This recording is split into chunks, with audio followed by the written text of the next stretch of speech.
Oi pessoas, tudo bem com vocês? Eu sou a Gabriela, sejam muito bem-vindos ao Pelos Olhos de Gabi e no vídeo de hoje eu vou falar sobre as minhas leituras do mês de agosto.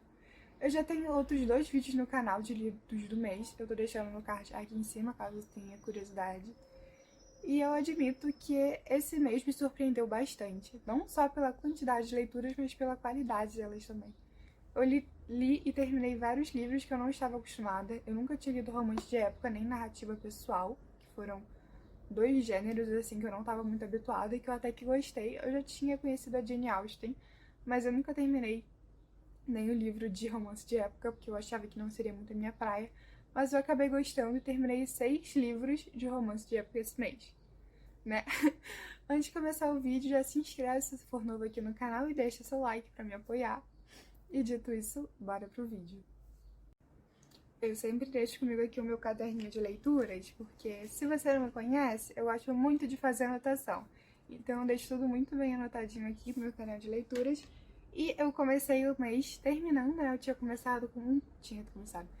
terminado o mês passado com Um Perfeito Cavaleiro e eu comecei esse mês com Os Segredos de Colin Bridgerton. Esse é o quarto livro da série, né? Os Bridgertons. E eu não só terminei Os Segredos de Colin Bridgerton, como eu terminei Para Sir Philip com Amor, O Conde Enfeitiçado, Um Beijo Inesquecível, A Caminho do Altar e Viveram Felizes para Sempre. Os Segredos de Colin Bridgerton até A Caminho do Altar, né, na segunda, terça, quarta, quinta e sexta, eu terminei cada livro em um dia. Sim, eu consegui ler 300 páginas em um dia. Eu já tenho esse hábito de leitura, eu consigo ler rápido. Não rápido, né, mas eu consigo passar várias horas lendo sem interrupção, dependendo do tempo que eu tiver do dia, dependendo da minha disponibilidade, etc. Então, pra mim, na primeira semana de agosto, foi muito fácil conseguir ler esses livros, até porque a leitura, né, a escrita, na verdade, da Julia Quinn é muito fluida, o livro vai muito rápido e acaba que você nem vê. Só Viveram Felizes para Sempre, que eu terminei na segunda semana de agosto também, e que eu fiquei muito triste por ter terminado, porque eu não queria que tivesse terminado daquele jeito, mas eu fiquei muito feliz com esse último livro. Eu não vou falar muito sobre eles aqui, porque já tem vídeo no canal sobre esses 9 livros da Julia Quinn, eu tô deixando no card aqui em cima e também no link da descrição. Tô gaguejando, tô trocando palavra, tá maravilhoso esse vídeo aqui hoje. Mas enfim, se você tiver interessado, link aqui embaixo, cardzinho aqui em cima e bora pro próximo livro.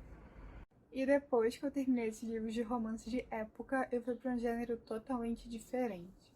Eu terminei O Lar, ou O Orfanato, depende da versão, da Senhorita Peregrine para Crianças Peculiares. Eu cismo em falar que o nome dessa mulher é Pilgrim, por causa do filme Scott Pilgrim contra o Mundo, e é possível que eu troque. Mas a Senhorita Peregrine, tá bom? Não é Pilgrim. A gente vai acompanhar a história do Jacob, com 16 anos, que desde pequenininho sempre escutou histórias do avô sobre umas crianças fantásticas. Nossa. Seja uma criança que voava, seja um menino que tinha abelhas no corpo, um menino invisível, esse tipo de coisa, o avô contava pro Jacob essas histórias dessas crianças que viviam em um orfanato no país de Gales. O avô dele já tinha estado ali, né, nesse orfanato, por causa da guerra, que a gente vai descobrindo no livro, a história do avô, as coisas, e o Jacob ele fica impressionado. Só que os pais do Jacob já avisam que o avô dele era meio doidinho por causa da guerra e das coisas, e pede para ele deixar aquilo quieto. E o avô dele também tinha fotos dessas crianças, o que é muito interessante no livro, porque eu li ele por e-book, eu tinha comprado, na época estava baratinho, então não tive nenhum problema com a resolução das fotos, mas se você for comprar, dê uma olhadinha nas avaliações do livro, lógico, se for em e-book, normalmente o livro físico não tem esse tipo de problema, mas enfim. É uma leitura cheia de fotos, então, tipo assim, ele vai falar das crianças no final do capítulo ou depois de uma página, assim, com um finalzinho certo, vai mostrar essas fotos e dá até um certo medo, um certo pavor, né? É chamado até literatura. É até chamado de fantasia sombria, que eu coloquei como gênero, e mistério. Foi um livro muito bom para eu sair um pouco da minha zona de conforto, porque eu tinha um pouquinho de medo de ler esse livro sobre a história. Eu não conhecia a história do Jacob, mas eu tinha visto muita gente no Twitter falando sobre. Então eu gostei muito. E depois que acontece uma tragédia com o avô do Jacob, ele quer saber mais sobre a senhorita Peregrine, de onde... Peregrine? Peregrine. Ele quer saber mais sobre ela, né, uma senhora da época, que ele encontra também várias cartas do avô com essa senhora, e ele resolve ir para o país de Gales, né, junto com o pai, para descobrir mais sobre esse orfanato. É um livro muito interessante, eu vou parar por aqui, para não falar mais nada sobre ele, mas eu tenho certeza que se você quer buscar alguma coisa nova da sua leitura, eu recomendo... Gente do céu... Eu recomendo O Orfanato da Senhorita Peregrine para Crianças Peculiares de Olhos Fechados. Não é uma leitura leve, ela me assustou e me botou até um medinho em diversos pontos, a ponto de eu não querer lê-la no meu horário habitual. Eu gosto de ler de mais ou menos meia-noite a 1h da manhã, né, pra eu ter 8 horas de sono, aquela coisa toda certinha. Mas eu gosto de ler de noite por causa do silêncio. E esse foi um dos livros que eu não tenho coragem de ler de noite. Eu admito, sou uma grande medrosa, mas é um livro muito bom, você não vai se arrepender. E pra quem não me conhece, eu gosto muito de xadrez, eu já tinha falado no vídeo sobre o Gambito da Rainha, que já tem aqui no canal também, que eu acompanho o xadrez Brasil e conheci o xadrez através do meu namorado me ensinou a jogar e eu gostei muito de xadrez. Eu sou uma péssima jogadora, se um dia eu jogar contra você, eu provavelmente vou perder, porque eu sou péssima, péssima mesmo. Mas no Gambito da Rainha a gente vai acompanhar a história do prodígio da Bete Armon, né, que desde pequenininha, no orfanato lá, eu li 2 livros de orfanato esse mês, já é apresentada ao xadrez e acaba se apaixonando. Não vamos estender muito com o livro, porque já tem vídeo aqui no canal. E se você estiver curioso, tá aqui em cima ou aqui no link da descrição. Bora pro próximo vídeo, pro próximo livro. Eu troco tudo. Eu juro pra vocês que eu troco, e não é culpa minha. E ainda saindo mais desse romance de época de 2 orfanatos, sendo ele um xadrez, um misterioso. Agora, nós temos As Crônicas de Bane. A Cassandra Clare é a minha...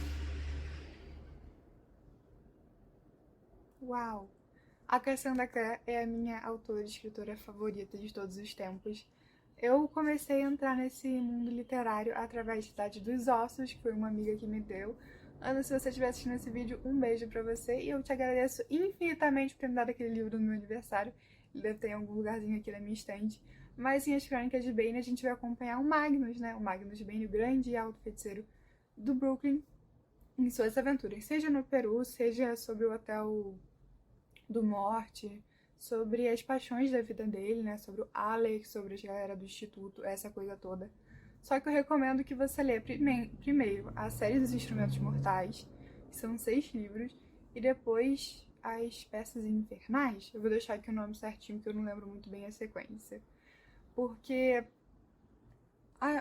eu digo dos Instrumentos Mortais, para você conhecer os personagens e conhecer o Magnus, tem toda uma linha cronológica dessa saga de livros da Cassandra Clare. Eu não sei elas de cabeça, eu teria que pesquisar um pouquinho, mas qualquer coisa eu deixo aqui embaixo, ou faço outro livro explicando sobre. Mas pra você conhecer os personagens e os Artifícios das Trevas, é o livro novo. As Peças Infernais, só pra você conhecer mais a Tessa, o Will e o Jem. Dentro desse trio amoroso das Peças Infernais, em As Crônicas de Bane, o Magnus acaba contando, né, o que aconteceu, até porque ele vai do passado até o futuro da série. Então eu recomendo de coração, a não ser que você não ligue pra spoiler, que você leia As Peças Infernais, os Instrumentos Infernais, na verdade. São todos muito parecidos, então eu me confundo, tá bom?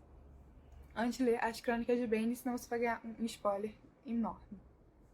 E pra não dizer que eu só li livro físico, eu tenho aqui O Jardim Secreto, da Frances Hodgins Burnett.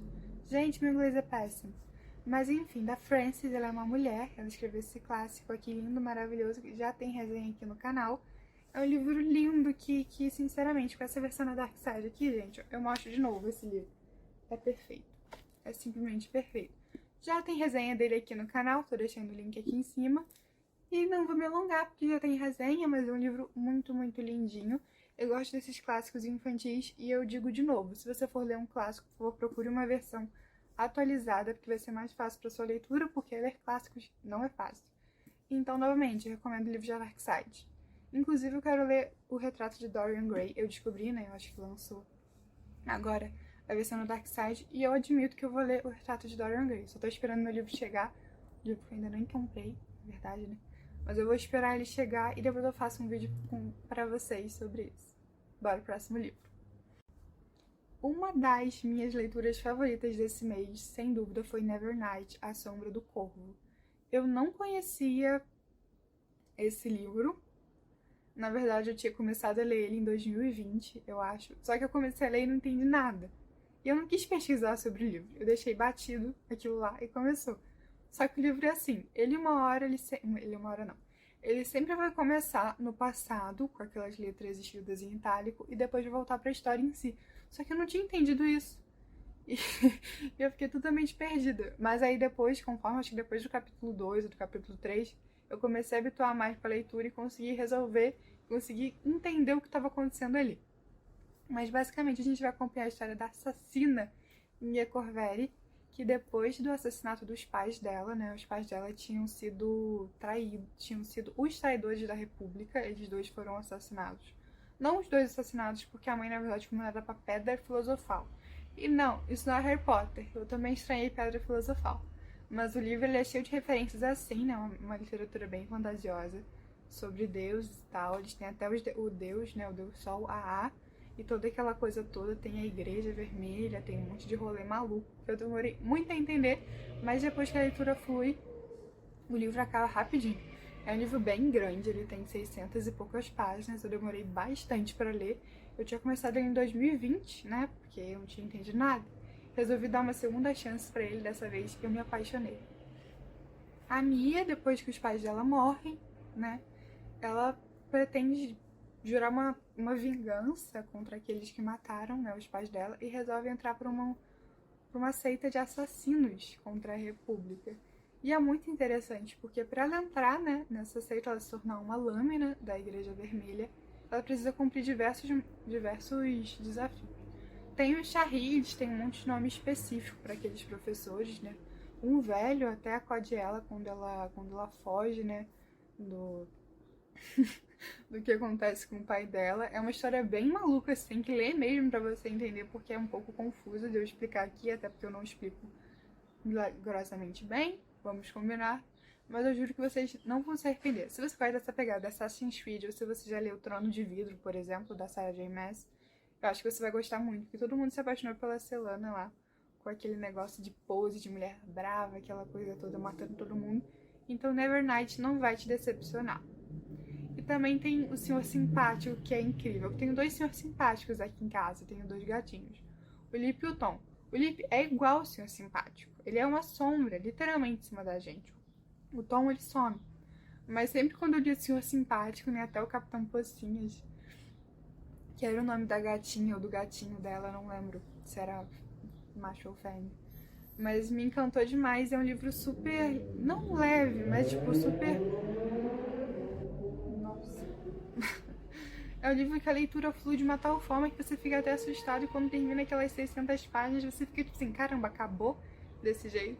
E eu tinha até falado no meu Instagram e vou falar de novo, se você for ler Nevernight, já compra God's Grave e depois Dark Dawn, porque o livro é fogo no parquinho a todo momento, alguém trai alguém morre, acontece alguma coisa, você quer continuar lendo, você não quer parar.